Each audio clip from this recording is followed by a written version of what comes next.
Broadway Junction Net. What you giving me? Oh, so drop me a word. So, alright, so, it's hella brick out here, so I'm gonna say cold. J. Cole already said that it was a cold world.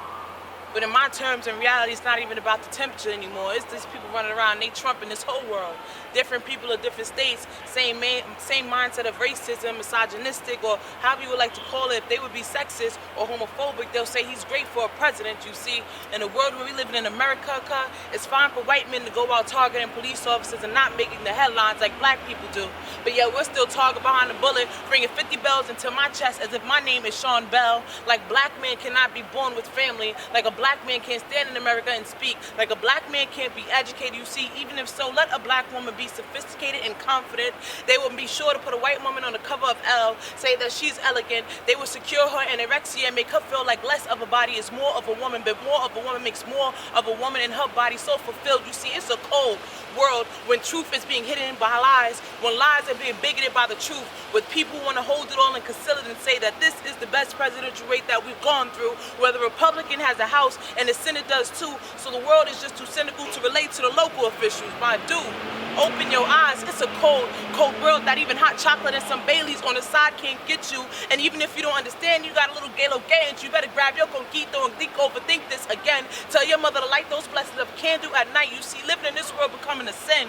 Being American and saying that you are American is like saying Americant, because ain't nothing here that's more acceptable unless you are white or European. Don't have your own holidays. You see, they like to take everything away from us. It's a cold reality in a cold world living in America.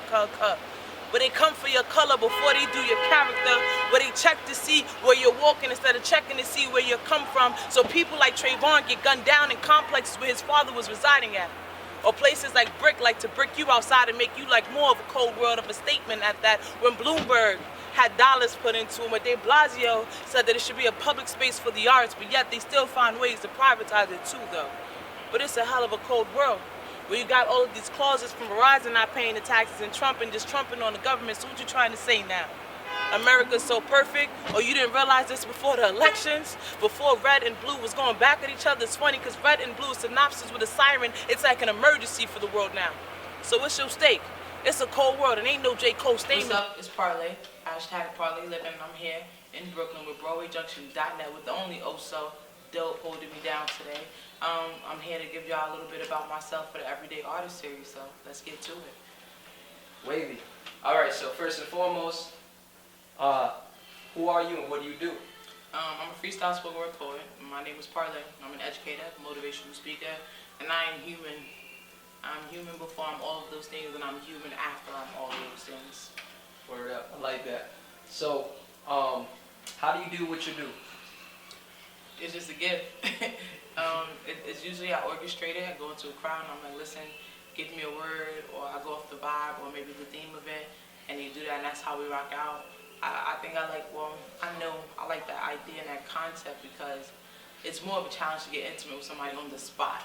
A lot of times people have to preconceive what they want to be given, not to take away from anyone's talent, but it's just nice to come from a different angle and be more free with it. Word up. So the way you work is that you make sure that you are aware of like your surroundings and who's in the audience and like the type of event it is, and you incorporate that into.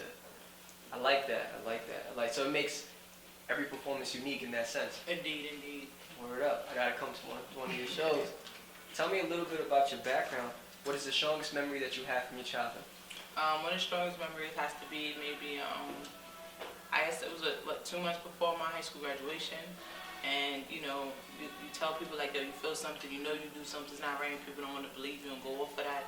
And of course, I was like, alright, whatever. Looked out for a friend who was from New York. They wanted to see extra things, and just being caught in a shootout that had nothing to do with me, nothing to do with my friend, nothing to do with the people we were with. And carrying that guilt, like 1, 2, 3 of like, is it my fault because I allowed myself to allow my friend to get me to stay outside, you know what I mean? And I'm from New York, so it's like in a sense of like, yo, you know better, you know what I'm saying? After a certain time on a certain block, you know better. And so that has to be one of the most like, like craziest thing, memorable wise, that like put me in that mind of like, either you gotta move forward from this and let go and learn to live, and that's it.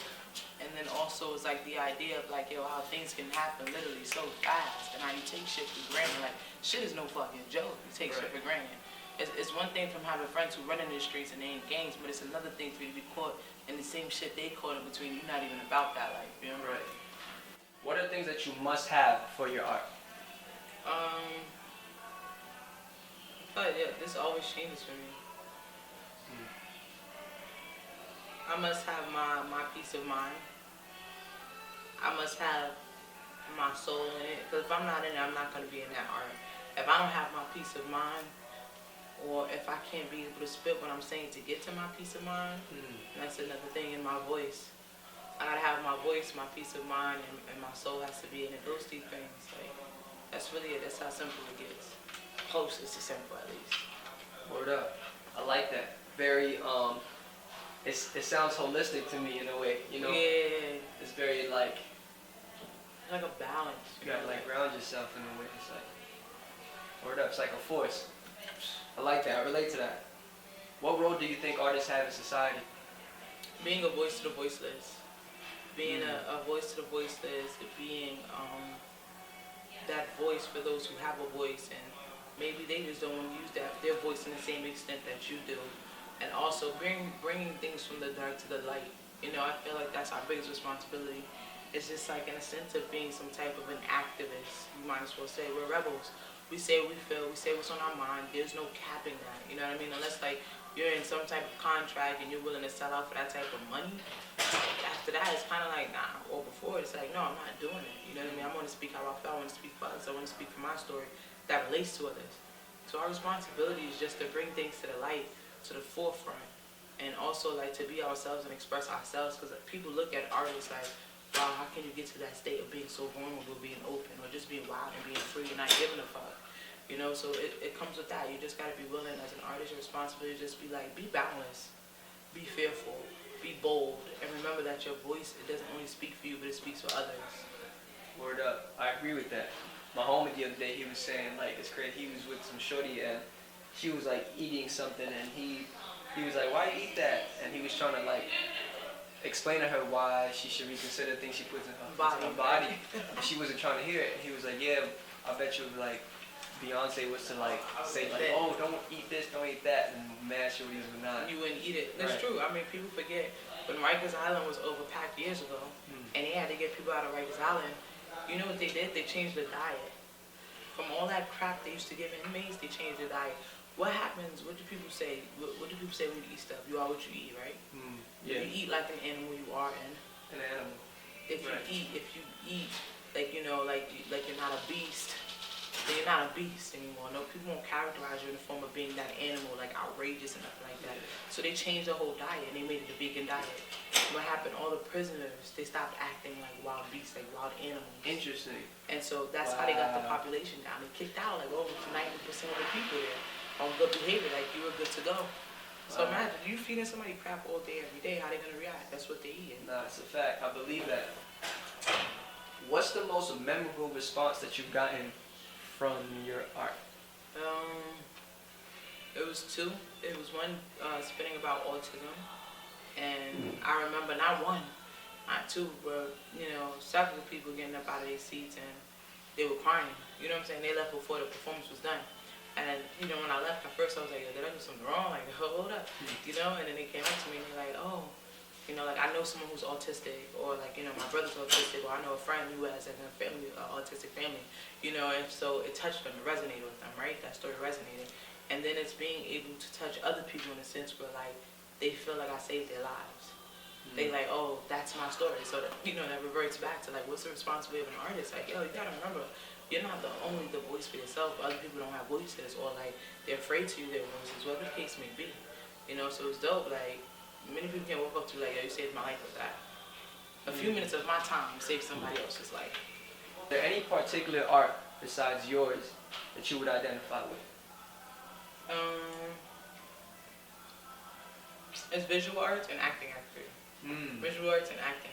Visual arts, in the sense of like painters, you know, like graffiti artists, how you can take something on like something that's inside your brain and just, whoop, like a photographic memory, and then it's just acting. You know, like, people are like, oh yeah, you're a Gemini, you got so many different ways. And I do, like, I'm a different person every few seconds. You know what I'm saying? And I enjoy it, running through the realm of it. It's not like I'm becoming an evil person, I'm becoming good again. But it's just like when you act, you gotta put yourself into different scenarios, you know? Like, there's no questioning that. You said you wanted to do this, this is what you're gonna do. You put yourself into people's, like, feet, into their scenarios, their stories, whatever the case may be. And it's just like, what? That's dope. Oh yeah.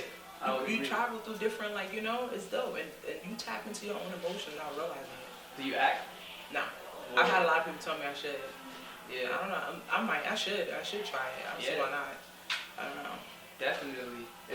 I think that's a really good perspective on acting. Like, not a lot of people say that. People just be like, yeah, because it's, you know, you lying. It's more than lies. Like, you know, I like your perspective. Professionally, what is your goal?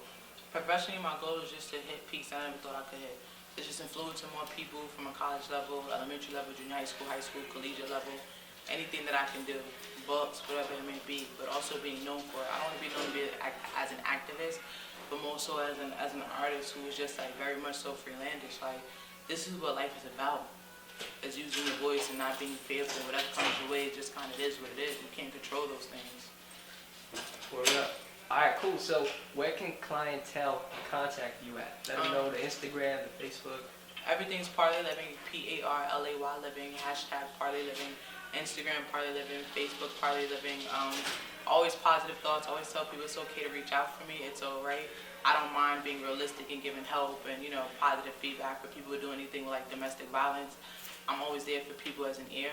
But definitely reach out. Parlay Living, ParlayLiving. Over and out, BroadwayJunction.net. Parlay Living, featuring here for your Everyday Artist series.